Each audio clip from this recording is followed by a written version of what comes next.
What a great honor to be able to introduce for the first time ever anywhere the 45th President of the United States of America, Donald J. Trump.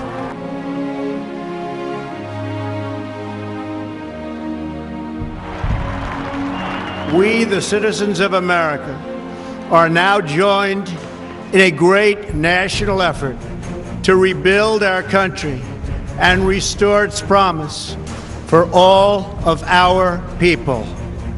We have before us the opportunity to forge for ourselves and for future generations a new world order. At the center of this movement is a crucial conviction that a nation exists to serve its citizens. There's a need for a new world order. We've defended other nations' borders while refusing to defend our own. And after 1989, President Bush said, and it's a phrase that I often use myself, that we needed a new world order. And spent trillions and trillions of dollars overseas while America's infrastructure has fallen into disrepair and decay. Never before has a new world order had to be assembled from so many different perceptions or on so global a scale. The wealth of our middle class has been ripped from their homes and then redistributed all across the world. A new order for the centuries, for the ages, forever. For too long, a small group in our nation's capital has reaped the rewards of government while the people have borne the cost.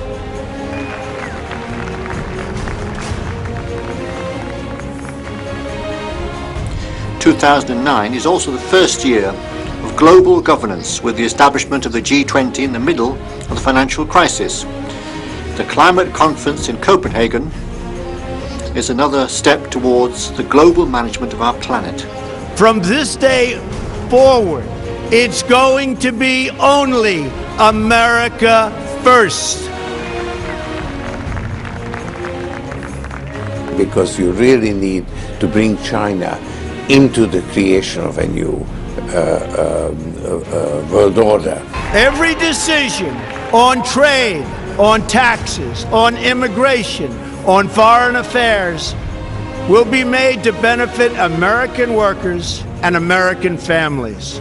We must protect our borders from the ravages of other countries. We have a real chance at this new world order, an order in which a credible United Nations can use its peacekeeping role to fulfill the promise and vision of the UN's founders. Protection will lead to great prosperity and strength.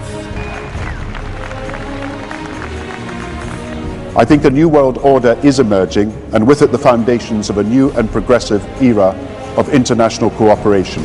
We will bring back our borders. And one of the ways it will drive the change is through global governance and global agreements.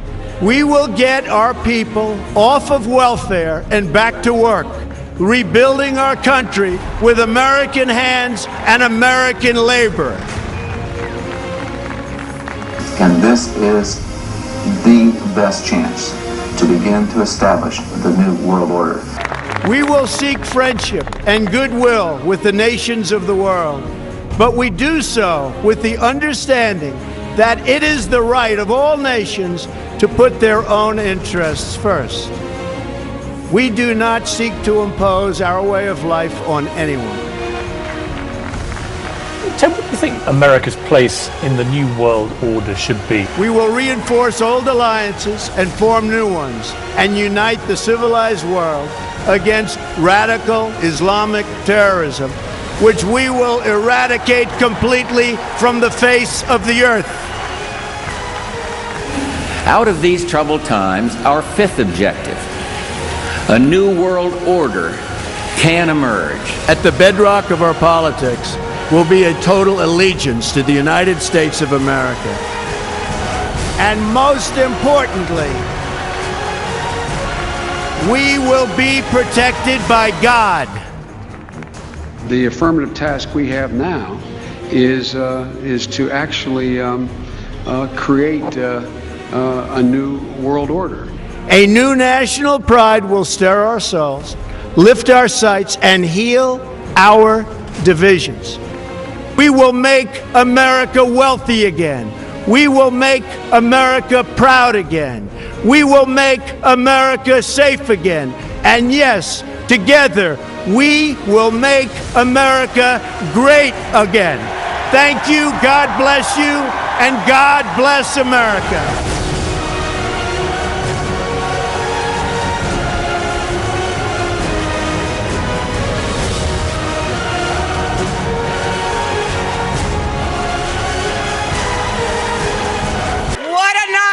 An unbelievable night. What a great campaign for the Democratic Party and for the United States of America.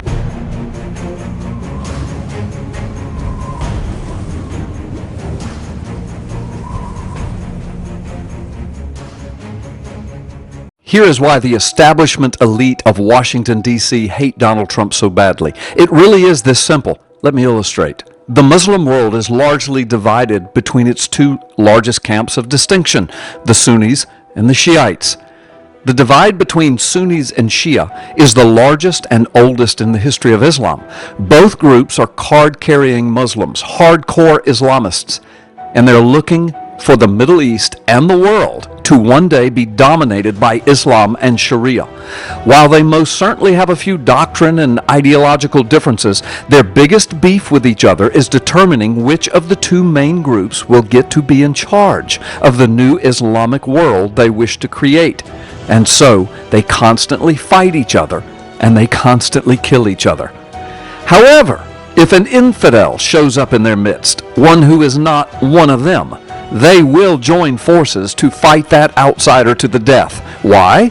Well, because there might be an outside possibility that the infidel might defeat them, and then neither of the two groups, the Sunnis or the Shias, would get to run the kingdom. Now, let's talk about establishment Republicans and Democrats. They undoubtedly have ideological and doctrine differences, but they ultimately want the very same end goal. They are each looking to build a new world order. Representatives from both groups, Republicans and Democrats, routinely use that globalist terminology of New World Order for their dreams of their kingdom on earth. One used to be considered a conspiracy theorist if you pointed out this fact, but not any longer. The elitist spokespeople from the Bush family to John Kerry and everyone in between, they constantly use those terms. They've spilled the beans. They are basically two sides of the same coin. They both hold to the same religion, if you will. So what are they fighting about in Washington? Well, it's what they have always fought about. Who gets to run the show? Who gets to hold the power?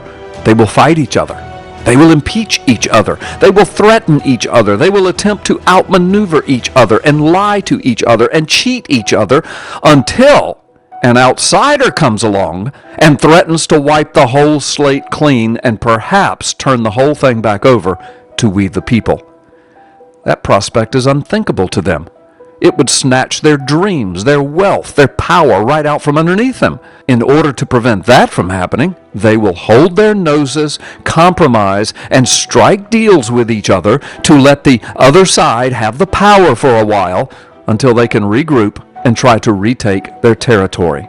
Now, into the room steps Donald Trump, the man that Newt Gingrich said couldn't be controlled or manipulated.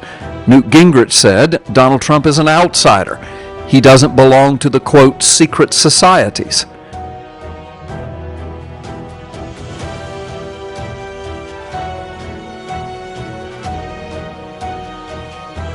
You see, the bottom line is that Trump scares the elitists to death. He gives the establishment crowd sheer nightmares. He's not one of them. He's an infidel. He has the potential to be the exterminator. He has a different worldview. He is much more of a nationalist. They are globalist. He probably can't be bribed. He's already richer than all of them combined. He most likely can't be manipulated, blackmailed, or controlled. That is, if he doesn't allow himself to be. And listen to what Donald Trump is promising in this campaign. And remember, this is what the Washington insiders hate him for. He says he will protect our borders, build a wall if necessary. He will stop illegal immigration and refugees. He will stop the Islamists who wish to destroy us from entering into our country. He will restore America's military might and greatness. He will restore America's economic engine of greatness. He wants to return America's corporations back to the mainland. He wants to create new, good, high-paying jobs. He wants to get people off of welfare and into a viable job market. He wants to respect our Constitution, our heritage, and our Judeo-Christian heritage. And he wants to deal firmly with those who hate us, not genuflecting and cowering to them. Donald Trump probably, in other words, won't kiss the ring of the Saudi Arabian king. And for these things, the establishment in Washington hates him. Some of them are even saying, I'll vote for Hillary Clinton before I vote for Donald Trump. Really? Well, yes, of course they would. They must. They all belong to the same religion. Oh, two different denominations, but the same religion. See, here is who hates Donald Trump. The Washington elite and the establishment shills, the liberal media, the socialists, the communists, the entitlement mentality crowd, the racist Black Lives Matter type groups, Islamists, ISIS, globalists, the Chinese, the Russians, the anti-Israel nations and groups, those who hate Christians, those who hate America, those who hate the Constitution, those who want America's borders open to the world. These are the people that hate Trump. Now you know at least a part of what's really going on in Washington these days.